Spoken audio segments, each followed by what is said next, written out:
يلا فيديو جديد متهيألي كده واضح هعمل ايه النهارده. ان شاء الله اليوم هيكون حلو وبسيط وسهل والنتيجه زي ما انتم شايفينها. اهم حاجه هنسمي الله ونصلي على الرسول، اللهم صل وسلم وبارك على سيدنا محمد. لايك وشير وسبسكرايب للقناه علشان يوصل لكم كل جديد. اول حاجه كده هعمل 2 كيلو من الدقيق، وطبعا كالمعتاد العجان بتاعي ما بياخدش غير كيلو واحد، فهعمل كيلو من الدقيق. هحط عليه معلقه صغيره من الملح ومعلقه وربع من الخميره والميه الدافيه، لكن ما تخليهاش سخنه قوي. الميه السخنه زياده عن اللزوم بتوقف الخمران بتاع الخميره، يعني ما بتخليهاش تخمر بسرعه. انت خليها يعني فتره كده زي دمع العين. العجينه بتاعتي النهارده هعجنها بميه بس، مش هحط زيت ولا زبده ولا لبن ولا زبادي ولا اي اضافات ولا بيض.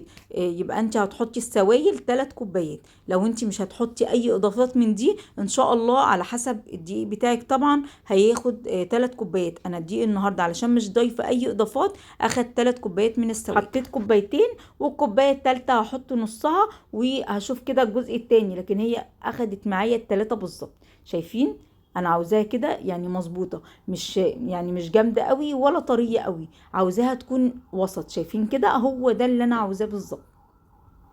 ما اخدتش مننا حاجه، بقالي يعني اكتر من مره كنت بعجن على ايدي علشان بس ابسط لكم الموضوع واقول لكم ان هو سهل، ما بياخدش اي حاجه.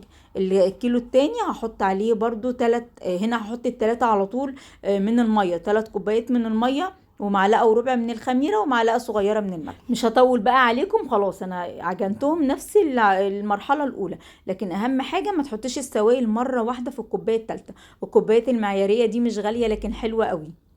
بعد كده خلاص هنخليهم بقى يندمجوا كده مع بعض وهسيبهم يخمروا. طب انا مستعجله مثلا وعاوزاهم على طول، او في الشتاء الحاجه مش بتخمر بسرعه، ولحت الفرن لحد ما سخن وبعد كده حطيت العجان بتاعي في الفرن. حطيت زيت زي ما انتم شايفين وهسيبه بقى، هغطيه بكيسه وهحط الفوط النضيفه بتاعه المطبخ بتاعتي فوقيه وهدخله في الفرن وهسيبه. ما اخدش حاجه يعني اقل من نص ساعه متهيألي كان خمران. عاوزه اخزن بسله. البسله بقى خزنيها دلوقتي، يعني الحقي بسرعه، هي المفروض تكون اتخزنت بدري شويه لكن دلوقتي طريه وزي العسل. تعرفي ازاي البسله اللي عاوزه تتخزن؟ يعني خدي واحده كده ودوقيها، لو لقيتيها مسكره هي دي اللي بتتخزن. لكن لو لقيتيها ناشفه كده وجامده اوعي تخزني. حماتي عندي وبتحب الحاجات دي، قالت لي يا بنتي هاتي خزني يعني البسله، انت ايه اللي مأخرك لغايه دلوقتي؟ فقلت لها بصراحه ما عنديش وقت اساسا ان افرط، فقالت لي لا هاتيها وانا قاعده. هي بتحب الحاجات دي قوي، ان هي تقعد تفرط كده، وما شاء الله عليها سريعه. يعني ال 11 كيلو ما اخدتش فيهم حاجه ولقيتها عاملاهم. قلت لها ما شاء الله عليكي، ده انا ممكن اقعد يومين ثلاثه في ال 11 كيلو دول. قالت لي هاتيهم لو عاوزه تجيبي تاني هاتي. ففرطتهم غسلتهم زي ما انتم شايفين اهو، وهفرزهم دلوقتي معاكم على طول.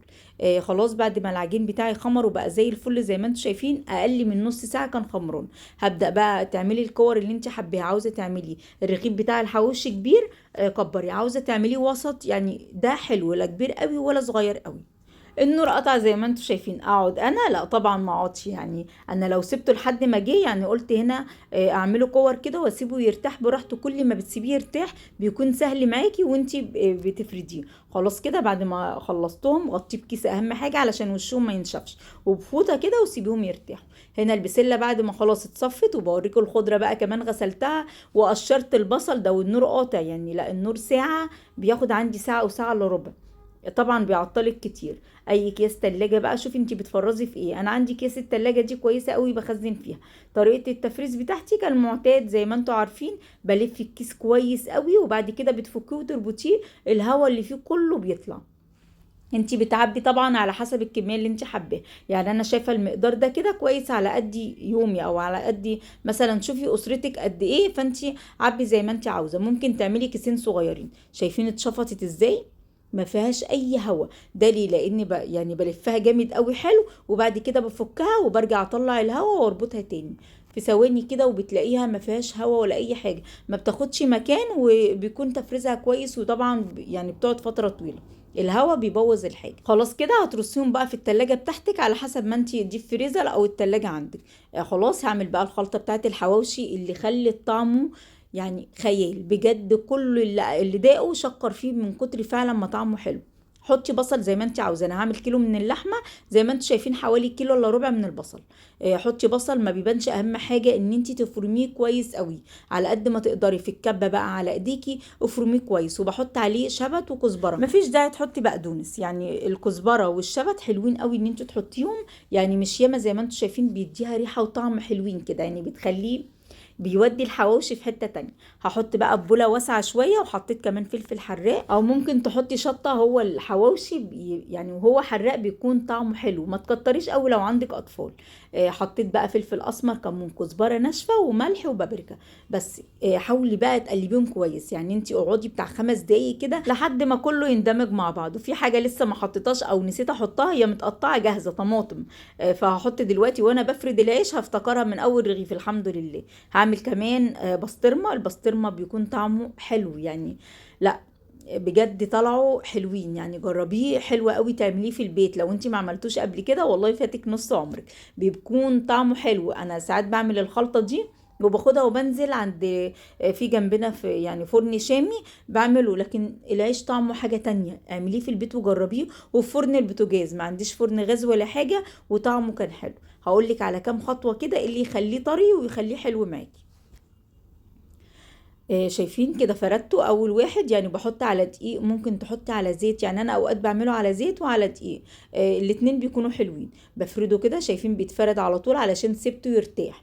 المقاس ده كويس قوي. حطيت هنا الطماطم، هو بيكون في الرغيف قطعتين بس من الطماطم، مش كتير، بس بتخليها طعمه كده، يعني بتديله طعم حلو. التحبيشات دي اللي بتخلي الحواوشي حلو. جربيه كده ان شاء الله يعجبك الطريقة. مش بتني بقى الحروف بظهر الشوكة او معلقة، اي حاجة عندك، شوكة او معلقة، بظهر كده المعلقة، وببدأ اضغط جامد. المهم تضغطي جامد علشان ما يتفكش منك. مش بتني كل الرغيف بيتاكل، لكن اللي بيتنى ده بتلاقي الحروف دي كلها بتترمى. بصي بقفلها اهي بظهر المعلقه، وبتبداي تضغطي. المهم ان انت تضغطيها كويس، ولا بتفك ولا اي حاجه. عندي السجان دي حلوه قوي، مش بتبوظ لي الصواني بتاعتي. خلاص بعد ما خلصت كده 3 دخلهم بقى الفرن. جبنه موتزاريلا، ده على حسب ما انت حابه، يعني هو مش بيفرق كتير بس بيديله شكل كده حلو.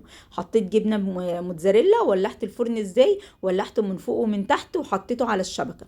اهم حاجه تولعي من فوق ومن تحت علشان ما ينشفش منك. وفي كمان خطوه، اصبري اوعي تروحي في اي حته، اهم حاجه ما تنسيش اللايك، يعني وانتي قاعده كده سرحانه لو وصلتي لحد هنا يبقى ان شاء الله الفيديو عجبك.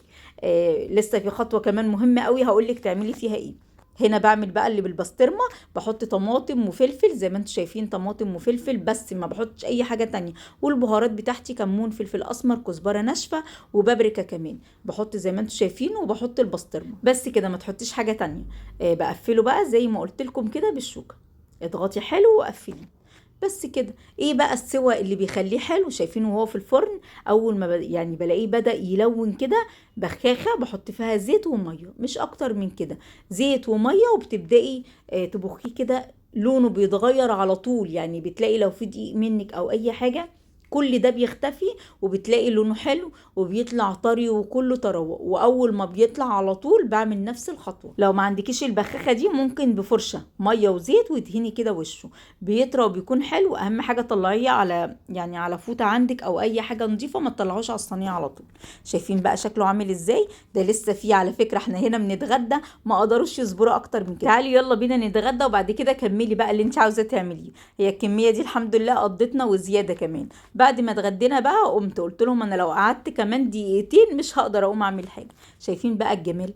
يعني الرغيف عامل ازاي، اللي باللحمه حلو، واللحمه كمان مستويه كويس، ودي اللي بالبسطرمه ده طري وطعمه حلو وشكله كمان حلو. لو الفيديو بقى عجبك ما تنسينيش باللايك والشير والسبسكرايب. اشوفكم ان شاء الله على خير، مع الف سلامه.